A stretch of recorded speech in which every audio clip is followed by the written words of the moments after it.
د بخښنې نړیوال سازمان وایي پاکستان دې د پښتنو له ځپلو لاس واخلي.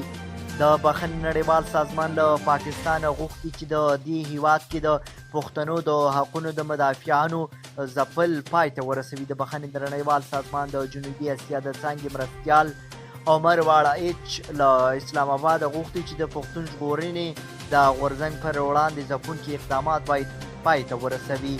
نوموړي ویلي چې د دې غورځنګ ټول توقیف شوي غړي او نور سوله ییز فعالان باید سمدستي خوشي شي. یاد سازمان دغه غوښتنه داسې مهال کوي چې د پښتون ژغورنې غورځنګ پر ضد ځپونکي کمپین د دې غورځنګ د څو نورو غړو په نیول کېدو سره لاس سخت شوی دی. د روان کال له پیل راهیسې د دې غورځنګ په لسګونه فعالان نیول شوي دي.